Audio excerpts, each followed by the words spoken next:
लेकिन 2019 के चुनाव में जब ये दोनों एक हो गए, नेतृत्व भी डरा हुआ था, थोड़ा थोड़ा कार्यकर्ता को भी लग रहा था, लेकिन जनता ने अपने दिल में मोदी जी को बैठा करके रखा था। और मोदी जी के दिल में देश की जनता है और जनता के दिल में मोदी जी है कि नहीं है? और उन्होंने जब प्रधानमंत्री पद की शपथ लेने के सपने देखने वाले 2019 का चुनाव परिणाम आने से पहले सोच रहे थे कि यूपी में सूखा साफ हो जाएगा, लेकिन 2014 से अधिक विजय, बड़ी विजय हमें 2019 में मिली, इनके दोनों के एक होने के बाद भी। और मेरे साथियों को बताना चाहता हूं, इसको ध्यान रखना, 2019 के चुनाव में हम लोगों को 64 सांसद मिले गठबंधन के साथ, 51% वोट मिले और 291 विधानसभा सीटों पर हमें नंबर 1 का स्थान मिला। 325 से थोड़ा नीचे घट गए थे हम लोग, लेकिन अब हम लोगों को मालूम है कहां घट गए थे, क्यों घट गए थे। और मुझे पूरा विश्वास है कि 2022 में फिर एक बार 300 पार। ये विश्वास के साथ अभी मैं कार्यकर्ताओं का यहाँ सम्मान कर रहा था। मैं तो हर कार्यकर्ता जिनके पास नहीं पहुंच पाया, मेरे पास समय है तो मैं अपने हर बूथ अध्यक्ष के घर तक जाऊं और उसका जाकर के सम्मान करूं। लेकिन मैं अकेला नहीं हूं, पूरी भारतीय जनता पार्टी और हमारा बूथ अध्यक्ष हो, हमारा सेक्टर का कार्यकर्ता, हमारा मंडल का कार्यकर्ता हो, उन सबका सम्मान होना चाहिए। आज जिनका सम्मान हुआ है उनको और जिम्मेदारी हो गई है कि अगले विधानसभा के चुनाव में अधिक वोट पाए, इसलिए अधिक सम्मान आज हुआ है। और अगली बार जिनका अभी नंबर 1 में अपने बूथ को नहीं पहुंचा पाए थे, अगली बार उन्हें नंबर 1 का बूथ बनाने का काम करना है। इस चुनौती को स्वीकार करके आप सब तेजी के साथ, मुझे पूरा विश्वास है, लगेंगे और सोनभद्र सहित उत्तर प्रदेश के अंदर एक बार फिर से ऐतिहासिक विजय प्राप्त करने का काम करेंगे। मैं आपको विकास की दृष्टि से जो सड़कों की आप बहुत सारे यहाँ पर शिलान्यास हुए हैं, बहुत सारे लोकार्पण हुए हैं, उनका विवरण यहाँ पत्थर में उसको बोलने की जरूरत नहीं है, लेकिन केवल इतना बता दे रहा हूं कि आज यहाँ पर लगभग 40 किलोमीटर लंबे 55 करोड़ की लागत के शिलान्यास हुए हैं और 40 किलोमीटर से अधिक लंबे लगभग 61 करोड़ की लागत के यहाँ पर लोकार्पण हुए और उसका विवरण हमारे यहाँ पे सूचना अधिकारी विभाग के लोग दे देंगे। साथ ही अभी अनिल मौर्य जी मुझे और सूची दे रहे थे कि इनकी आज घोषणा हो जाए, तो सबसे पहले तो मैं आप सबको यहाँ पे मुझे लगभग 68 किलोमीटर लंबे और काम की बात कही है, उसकी मैं घोषणा भी कर रहा हूँ। बीएस रोड किलोमीटर 56 से बनौरा वाया पुरैनिया मार्ग का चौड़ीकरण सुदृढ़ीकरण का काम, ये 12 किलोमीटर लंबा मार्ग है, इसकी आज हम यहाँ पर घोषणा कर रहे हैं। आरटी रोड सहदैया बैडार मार्ग के चौड़ीकरण सुदृढ़ीकरण का काम यहाँ भी 10 किलोमीटर है। घोरावल गुरुवल शिल्पी वाया कोरिया घाट मार्ग यहाँ भी लगभग 21 किलोमीटर है। सागन इनम नरैना पापी मार्ग यह 12.5 किलोमीटर लगभग है और किलौली बाग पोखर सतहा यह भी लगभग 13 किलोमीटर है। इसके अविलंब आंकड़न बना करके अधिकारी नोट कर ले, इसको भेजने का काम करेंगे। और यहाँ पर जो एक अतिथि गृह जिसे हम लोगों ने तथागत के नाम से करने के लिए कहा है, उस अतिथि गृह का और भव्यतम तरीके से सुंदर बनाते हुए और जो भी उसके लिए जरूरत है वहां पूरा करेंगे। मैं आज यहाँ पर घोषणा करता हुआ आप सबको यहाँ पर यह आश्वस्त करना चाहता हूं कि 2014 से लेकर के 2019 तक जितने भी चुनाव हुए हैं आपने भारतीय जनता पार्टी की झोली भर दिया, कमल के फूल से ईवीएम को लबालब कर देने का काम किया है। और आप सब जानते हैं लक्ष्मी जी कहां पर बैठ करके आती हैं, वो आप माता लक्ष्मी जी को बुलाना जानते हैं। इसीलिए भारतीय जनता पार्टी और गठबंधन के हमारे साथियों को रिकॉर्ड वोटों से विजयी बनाने का काम किया। कई सीटों पर मैं आया था, मैंने अपील किया था विधानसभा के चुनाव में, और आप लोगों ने विजय दिलाने का काम किया। जिले भर के जिन क्षेत्रों में मैं आया था, जहां बीच में नहीं पहुंच पाया था, उन सबको आज के इस कार्यक्रम के माध्यम से मैं अभिनंदन और वंदन करते हुए उनको आश्वस्त करना चाहता हूं कि उनकी सेवा में हमारे जनप्रतिनिधि, हमारे विधायक, हमारे सांसद तो अपना जो कर्तव्य है उसको निर्वाह करेंगे ही, लेकिन मैं आपको आश्वस्त करना चाहता हूं उत्तर प्रदेश की सरकार की ओर से, आदरणीय योगी आदित्यनाथ जी के नेतृत्व वाली सरकार के सभी मंत्रालयों की ओर से विकास के लिए जो भी आवश्यकता होगी, सोनभद्र जिले के अंदर कोई कमी नहीं पड़ने देंगे। आप सबको आश्वस्त करके यहाँ से मैं जाना चाहूंगा।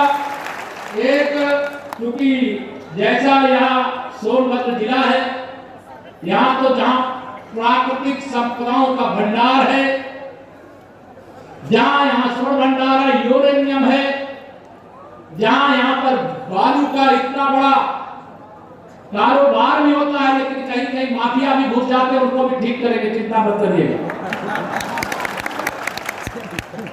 आज हमारे यहाँ पर आदरणीय केदारनाथ सिंह जी आए हैं, अभी मैं देख लिया, माननीय केदारनाथ सिंह जी अभी विधान परिषद के हमारे सम्मानित सदस्य, और वो विधान परिषद क्षेत्र में आपका जनपद लिया था। हमारे प्रत्याशी भी भारतीय जनता पार्टी की ओर से है स्नातक क्षेत्र के। आप सबको यहाँ भी मैं परिचय कराते हुए मुझे पूरा विश्वास है सोनभद्र तो कभी कोई कमी रखता नहीं है, ब्याज के साथ जोड़ करके देने का काम करता है। और मुझे पूरा विश्वास है विधान परिषद के चुनाव में या विधानसभा के चुनाव में, आने वाले चुनाव में आप कभी कोई कमी नहीं रखेंगे, आप भी कमी नहीं रखेंगे, हम भी कमी नहीं रखेंगे। अभी आपको भरोसा दिलाना चाहिए।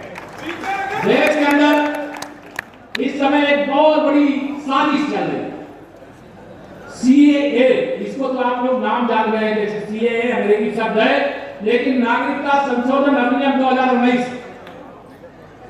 जो पाकिस्तान, बांग्लादेश और अफगानिस्तान से आए हुए लोग उनको नागरिकता देने के लिए कानून बनाया गया।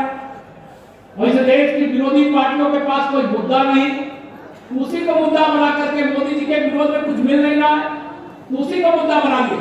अरे यदि नागरिकता देने का कानून बनाया गया तो नागरिकता छीन ली जाएगी, इस प्रकार का दुष्प्रचार किया। और कुछ लोग ऐसे थे तो उनके दुष्प्रचार का शिकार भी हुए, लेकिन आज देश की जनता समझ रही है। लेकिन जो इस देश के विरोधी नेता, अभी 2 दिन पहले आपने कांग्रेस के मुख्यमंत्री का मध्य प्रदेश के बयान पढ़ा होगा, सुना होगा। उन्होंने कहा सेना ने जो सर्जिकल स्ट्राइक किया है, उस सर्जिकल स्ट्राइक का प्रमाण दो।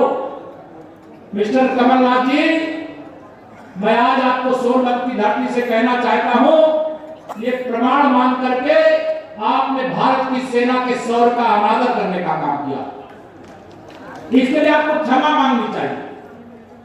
आज देश के अंदर कोई आतंकवादी घुसने की कोशिश करता है तो उसको सीधे कब्रिस्तान में भेज देने का काम हमारे बहादुर सेना के जवान, हमारे बहादुर पुलिस के जवान, सीआरपीएफ के जवान, बीएसएफ के जवान वहां पर कर रहे हैं।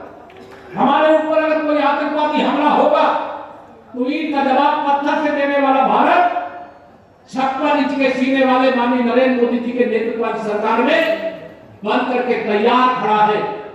हमारी सेना दुनिया की सबसे शक्तिशाली सेना है।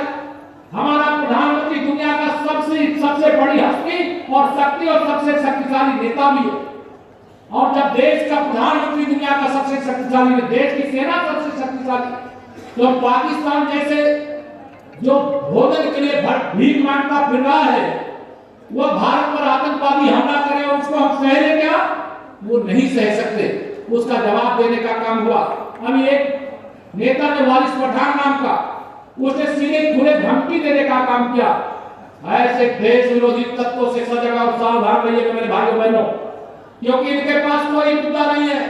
इनके पास विकास करने का कोई लक्ष्य नहीं है, कोई इनकी योजना नहीं है।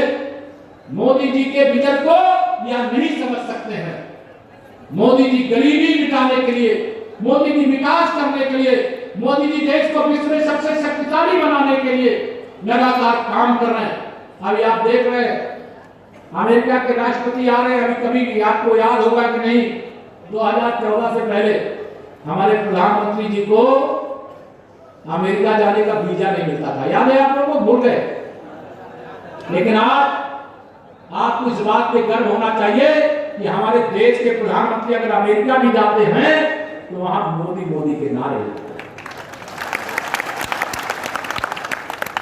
विपक्ष के कुछ नेता सवाल उठा रहे कि स्वागत कितना क्यों खर्चा कर रहे हो?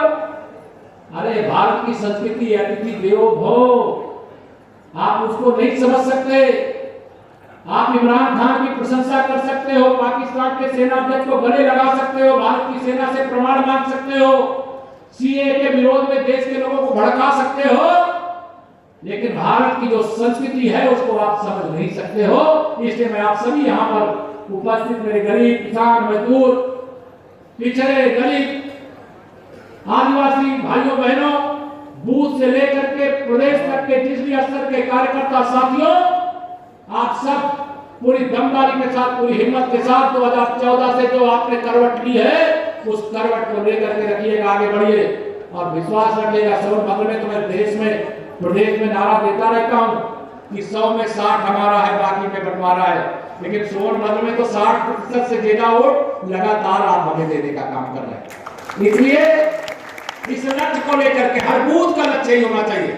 100 में 60% गारंटी के साथ भारतीय जनता पार्टी के और हमारे गठबंधन के साथी जहां लगे उनके पक्ष में रहना चाहिए और 60% के अलावा जितना ले सकते हैं। अभी एक मंडल अध्यक्ष आए, उन्होंने कहा मेरे यहाँ 90%। मैंने कहा इसको बढ़ाओगे कैसे? तो कह रहे अगली बार हम 95% कर देंगे। तो ये दम होनी चाहिए कार्यकर्ता में। अगर हम ईमानदारी से जनता की सेवा करेंगे तो जनता का आशीर्वाद प्राप्त करने का हमें अधिकार है और जनता निश्चित तौर से हमें आशीर्वाद देगी। बड़े बुजुर्ग, नौजवान, माताएं, बहनें, सबका समर्थन सहयोग हमें मिलेगा। इसलिए 2022 के लिए तैयार हो जाइए। अभी मुख्यमंत्री पद के स्वप्न देखने वाले रोज बयान देते हैं। कल मैं देख रहा था श्री अखिलेश यादव जी ने 2022 में 351 सीटें जीतेंगे। अरे श्री अखिलेश यादव जी, जब आप बुआ के साथ मिल गए तब तो आप 351 सीटों पर अपना स्थान नंबर 1 बना नहीं सके। आप प्रयास करिए कि आप 51 में सीमित रह जाएं, उससे अधिक आपको जाने की भी स्थिति नहीं, क्योंकि जनता आपको जानती है। गुंडागर्दी, अपराध, भ्रष्टाचार आप उत्तर प्रदेश को और देश को बर्दाश्त नहीं है। इसलिए जो इस प्रकार के विरोधी नेता हैं उनको एक संदेश देने का काम मैं आज आप सबसे ये जरूर कह करके जा रहा हूं कि आज गोरावल में आए हैं, आगे मुझे सोनभद्र के सभी विधानसभा क्षेत्रों में आना है। जैसे जैसे समय मिलेगा यहाँ के संगठन के हमारे जो पदाधिकारी उनसे चर्चा करके आगे भी कार्यक्रम हम लोग करते रहेंगे।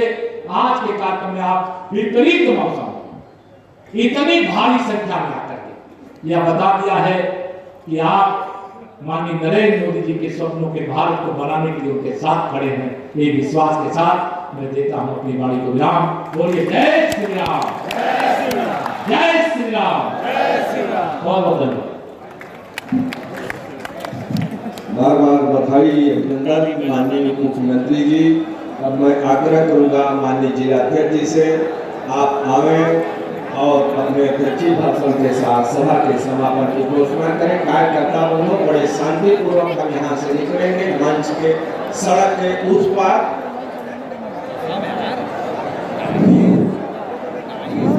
धन्यवाद। आज मंच पर उपस्थित सभी अतिथियों के प्रति आभार प्रकट करते हुए सामने बैठे सभी देवतुल्य कार्यकर्ता जो विपरीत परिस्थिति में यहाँ तक आए, आप सभी के चरणों में प्रणाम करते हुए सभा के समापन की घोषणा करता हूँ। धन्यवाद। जय हिंद, जय भारत।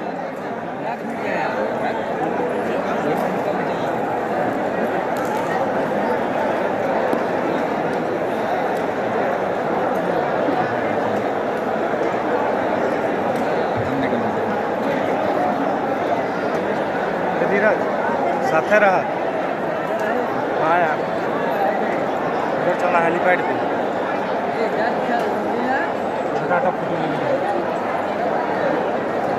धन्यवाद कार्यकर्ता बंधुओं। अभी माननीय मुख्य अतिथि जी अपने बूथ अध्यक्ष जी के यहाँ चाय पिएंगे।